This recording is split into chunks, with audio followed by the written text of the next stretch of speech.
So once again, guys, this video is going to be about motorcycle security. This live stream actually is going to be about motorcycle security. And most riders believe that if they buy a lock or a chain and they are perfectly safe, but it is not exactly like that, especially when you travel. When you're at home, everything is much easier.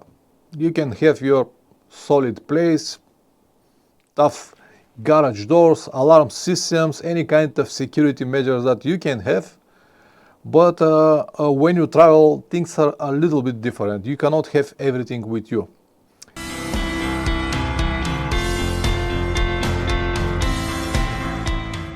For example, you can bring a chain, but the chains usually are very expensive. And the chains usually are not only expensive, but also very heavy. So if we talk about a good quality chain, it will be at least 3, 4 to 5 kilograms, at least. Lighter than this, it's going to be just too tiny and it's not going to work on the way you believe. But even if you have a chain, it is not something that cannot be eliminated very fast with a big bolt cutter. Just at 2 seconds. Pink, and that's it. The chain is gone. To prevent that, you'll need really solid chain, maybe something like 14 to 15 millimeters. And even this could be eliminated with a bigger bolt cutter, but let's say on the road no one will have it. Anyway, so you definitely need to find some kind of different solution to protect your motorcycle, if you like, of course, if you want to protect it. And before we start talking about the real things that you can make to protect your motorcycle, I would like to say a few words about what is the real stealing process, how all of this is happening, what is the real procedure, if we can say it this way. Because many people still believe that the thieves are some kind of very clever people. They use very special technologies or equipment or stuff like that, and they have everything and nothing can stop them. And this is absolutely not true. Thieves are ordinary people and they always try to do their job with a minimum efforts and of course with maximum profit. That's why you have to be very, how I have to say. Anyway, I'll continue later when I got my thoughts. You have to be aware of all of this to know how to react or how to prevent all of this. So the real stealing process going on 3 different stages or 3 different steps. Number 1 is observation. This basically means that someone needs to see you. Usually the thieves because they always work in groups. This is not a one-man profession. They are always works in group. You'll need at least 2 people. At least 2-3 people just to steal one motorcycle, for example, or one car. You cannot do it alone. And I will explain why. So they usually have scouts on the entrance of every big city, or people around the famous attractions, or in specific places where many motorcyclists are usually going. It's more likely to meet you at the entrance of the town or around famous attractions than around the motorcyclist locations, because over there will be many. It's not that convenient for them to come there, because there will be many motorcycles, and if someone see them, they can be they can follow them more easier with motorcycles and many more like this. But anyway, they will wait for you at the beginning of every big city. And when you enter it, they will see it. And they will follow you. You might see them, you might not, but they will follow you. And they will follow you until you make a mistake.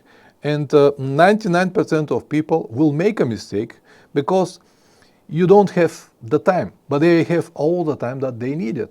You're approaching this city, and let's say you plan to spend there 2-3 hours or a day, and your time is limited, especially if you travel. But they have all the time. They will wait until you make a mistake. And if you're not aware about everything that I'm about to discuss tonight, you will make a mistake sooner or later. And this is the first step that I said, observation. The second step is defense braking. Somehow they need to break all the defenses that your motorcycle and you already made to protect it. And the first defense, this will be your ignition key. So many people also still believe that if they lock the steering with the key, it is safe enough, the motorcycle cannot be pushed away or cannot be stolen. But this is just a myth. A professional thief with a special tool that looks like a and has the shape of your key made from hard steel will be inserted in your ignition, and with the help of small wrench will be twisted to the direction that it's need, and just in 2-3 seconds the guy who is behind the steering will have an ignition, and if the motorcycle is an old model without any immobilizer, he will start it and go immediately. So this is not even a protection. This is just something that most people have, like a peace of mind. It will prevent a kid, for example, to push your motorcycle or to start it and go, but not a professional thief. This is just nothing. So you cannot even consider this as a protection, your ignition key. The second will be if you have, let's say, some kind of different options like a disc lock or chain or something like that, but we'll come to this later. So the first step is observation. The second step is defense braking. They somehow need to destroy all the defenses that you need and to be able to move your motorcycle. If it starts, they will go immediately. If it does not start, they will push it away on the next street or on a safe location where they will try to start it if it's with immobilizer or some kind of alarm or different system. And if they cannot, they can easily load it in a van and move it away and try to fix all the problems that they have later. So these are the first two steps. The third one is a possible escape route. So they need some kind of possible escape route. As I already told you, they can move it to the next street or something like that, or load it in a van. This is the possible escape route. So your job as the owner of this motorcycle is somehow to prevent all of these three steps to happen. And the best way that I know and that I understand and that actually helped me to cover more than 400,000 kilometers in many places around the world, and my motorcycle never been stolen or never have any attempt to on any of my motorcycles to be stolen, because I know what I'm doing, and I know what kind of security measures I have to make to prevent all of this. And as I told you many times, prevention is the best protection.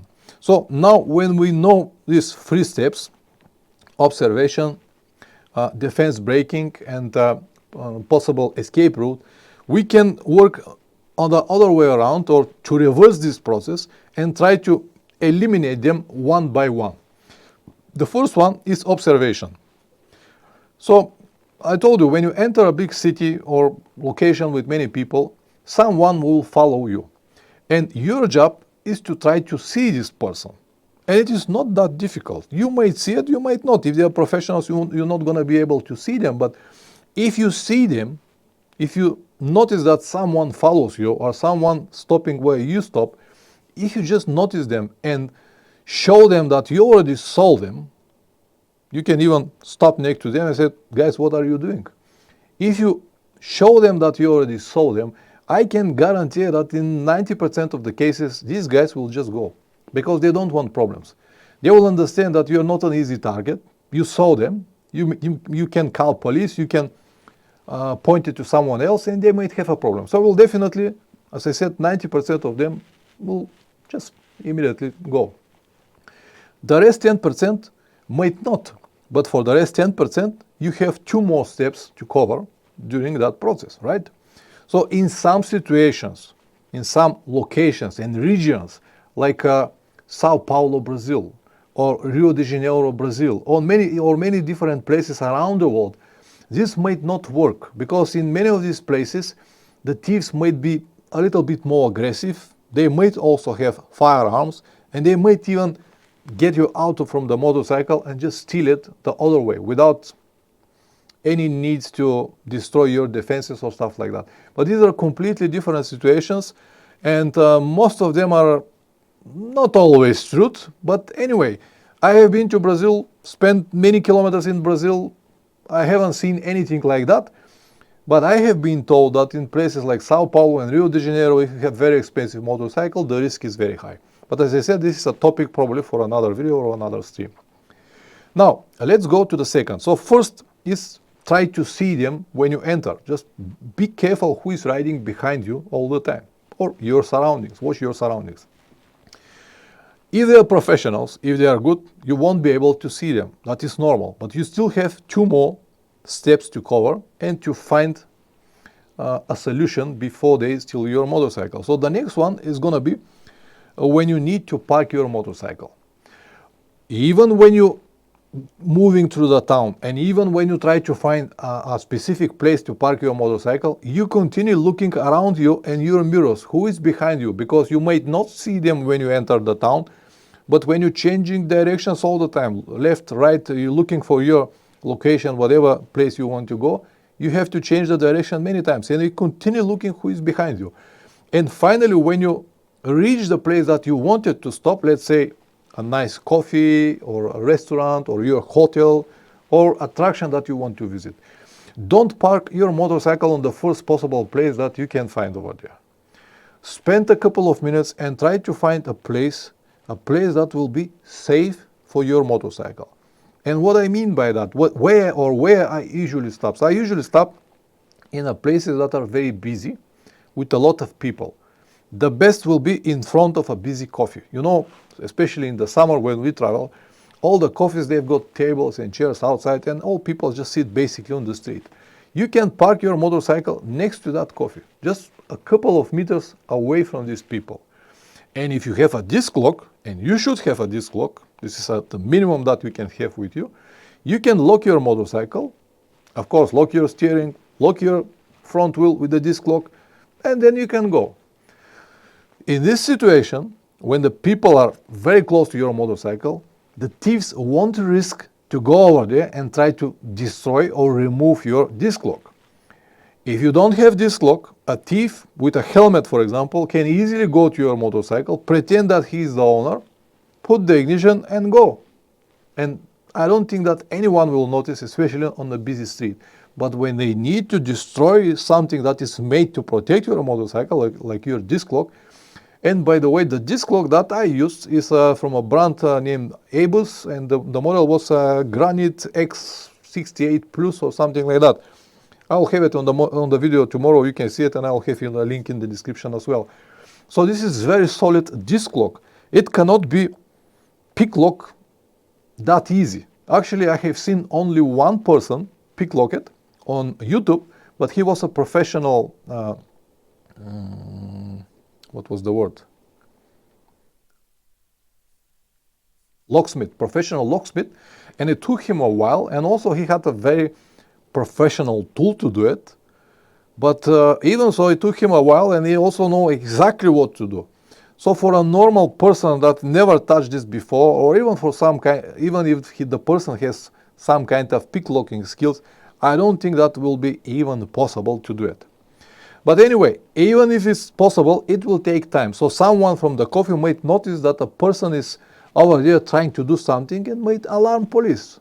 So that's why I said as a minimum you should have a disc lock and always use it, even on very safe locations. They might look safe, but sometimes they are not. Because as I told you, if a guy follows you and they see you where you're going, and usually if they see you, when they see you that you park your motorcycle, and if there are 2 people, one will be after you. So when you start moving away from your motorcycle, the second guy will follow you.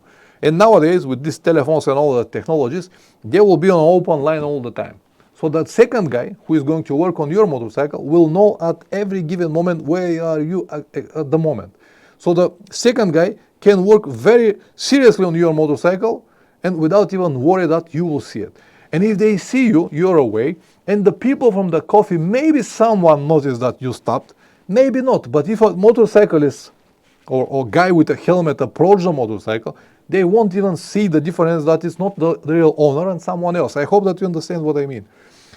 So they will have this open connection. The second guy can work on the motorcycle break the ignition easily and go. But if you have a disc lock, it's a different story. That's why I said, even on very safe locations, always use your disc lock. Let me give you a few more locations that might help you. The first is a very big coffee. The second is, let's say, very big shop with a lot of people. In front of the banks where they have these cameras everywhere. Or on the gas stations where usually many people, you can park your motorcycle right in front of the cashier, so they will see it. And if you cannot find anything like that, you can ask someone to watch it. Someone from a building or office, in front of office is also nice. So you just need to be a little bit more creative.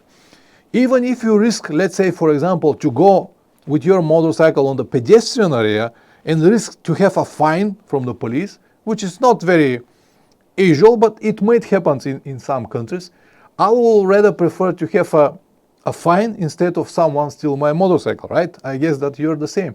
So you just need to be creative and find a place where they cannot get it that easy. Also, that's very important, the place has to be away from the road, because if you park your motorcycle next to the road, they can stop a van here and just push it away. But if you park it 20 meters away from the road and you have a disc lock, they cannot just drag it to the road and put it in the van. That's why the location is everything. If you have the good location, you're 90% safe already. If you have your disc lock, it's 95%. And you will still have some percent left, but you already covered most of these things.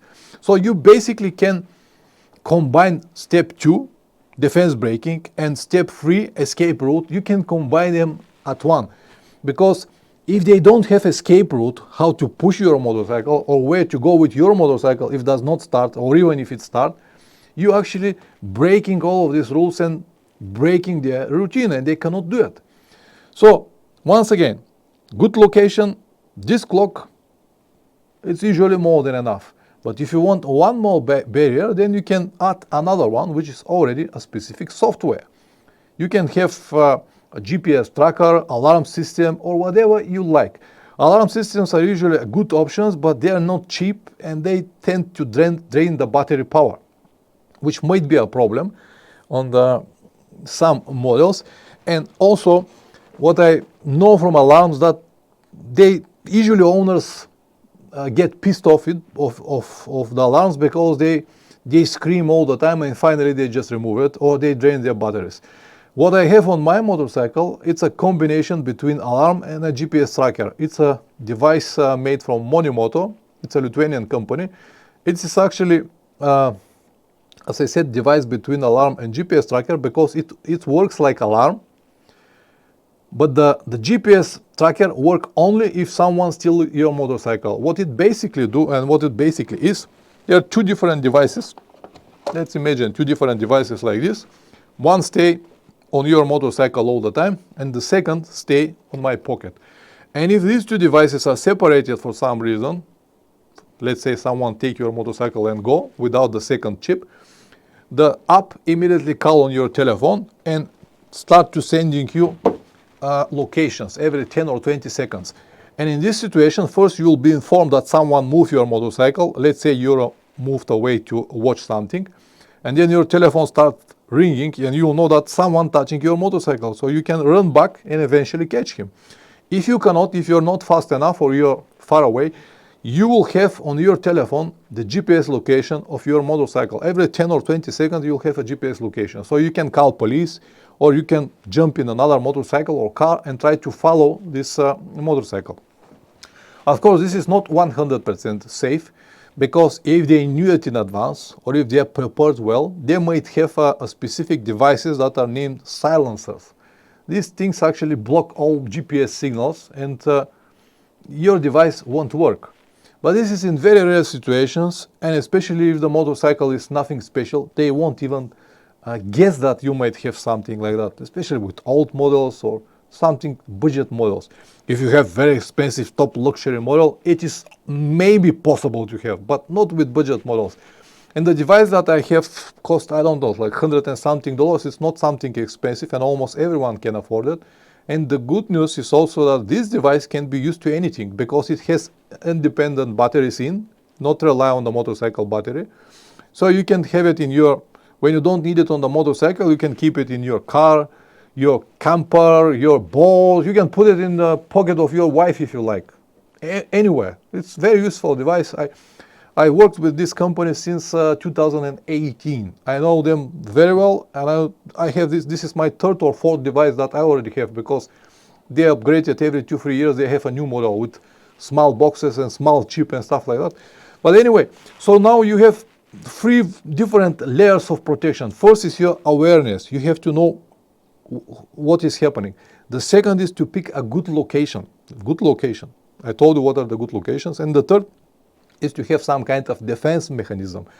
And the fourth, that is like an extra, is, and it is coming with the location, is just to block their way out.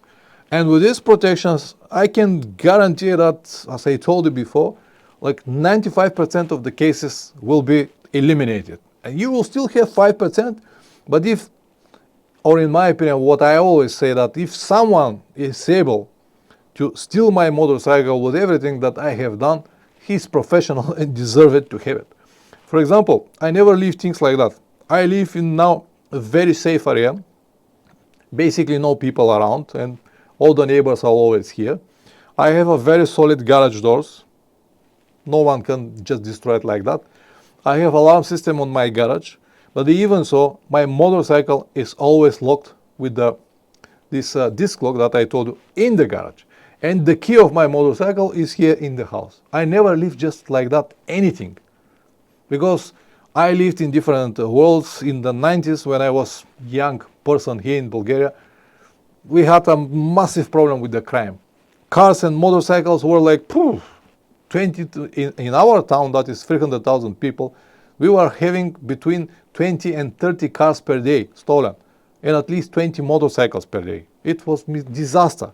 And because I lived in these days, I just cannot get rid of my mind all of this. And that's why I always try to protect my motorcycle as much as I can, even though I know that it's absolutely not necessary to do it here at home. Let me give you one example. When I moved here, like 3-4 years ago, one day I came back with the motorcycle, and usually what I do, I stop it in front of the garage gate. And then I unlock the small door on the side and go into the garage, open the gate and put the motorcycle. This is what I do every time. But when I open the small gate, my wife told me that we have some guests in the house. So I went to see this guest and undress and stuff like that, and I forgot about my motorcycle. I forgot it in front of the gate, the garage gate, with the key on the ignition. But I didn't know that. On the next morning, meanwhile, I locked the garage door, turned on the alarm, everything. On the next morning, I opened the garage door, turned off the alarm, went inside, and I saw that my motorcycle is not there. I went outside. It was outside of the garage door with the key in the ignition. No one touched it because there are no people here. But just for an example, how you can be just not careful sometimes and make a terrible mistake. The reason I'm telling you this is because I wanted to tell you how safe is our place here. But even so, I have all of these measures to prevent someone to steal a motorcycle. So you have to do what you can do, the best you can do, and then the rest we'll see. So this was what I wanted to share tonight, guys. If you have any more things to share on this topic, please feel free to do it. As you know, I record these streams, and after that I will edit it later and upload it free for everyone, so many people can benefit from the comments. Richard, lightweight cover, out of sight is out of mind. Absolutely agree with this. The problem is that these covers are another one piece that you have to cover in, and you have to carry in your luggage. They are not big and heavy, and this is a really nice option. If you cover your motorcycle, no one will probably touch it. We have a word in Bulgaria saying that the covered milk is never eaten by cat. So it is true. Thanks for adding this, Richard. Richard again, locking both wheels makes things much harder to move. Good advice again. If you have 2 disc locks, it's even better. The more you make, the better. And one more tip: when you lock your disc lock, lock it as difficult to access place as possible. Because if it is difficult for you to unlock it with the key, Imagine how difficult it's gonna be for the thief to remove it with special tools or even with bolt cutter. But the disc lock that I use, because of its shape, it's almost impossible to be cut with bolt cutter. It's just impossible the way it's designed. But yes, 2 disc locks are better than 1. You know what Winnie Pooh said? 1 jar of honey. No, he said there's only one thing better than a jar of honey, and these are 2 jars of honey. Okay, if you can lock your bike to something or another bike against it's harder, it's a life bike. Yeah, the same. If you are 2 motorcycles, for example, you can use a chain or even a simple cable lock will be at least some kind of barrier that will protect your motorcycle. The problem with the chains are, as I told you, that they are very heavy, big and heavy, bulky and heavy. A cheap option to track is AirTag. I have 2 buried deep in my bike. Yes, AirTags, I think they works only with Apple phones, yeah? Is that correct, Richard? AirTags, iPhones only. But nowadays you can find so many different solutions, so many cheap GPS trackers or any kind of solutions could be found. You just need to be creative, that's it. Yeah, I'm sure that there are orders. I'm sure about that. Some people use it even to protect their wallets. So my wife will need it for her telephone. She's always looking for her telephone. Need a AirTag to see the way it is. Anyway, all right, guys. I'm not gonna waste any more time. I will end the stream here. And as I said, thank you very much for coming tonight, to all of you. Thank you for supporting the channel. If you have time, watch the video tomorrow. And see you in the next one, next week. Accommodation with safe parking. Always do it. All right, guys. Bye. Ciao.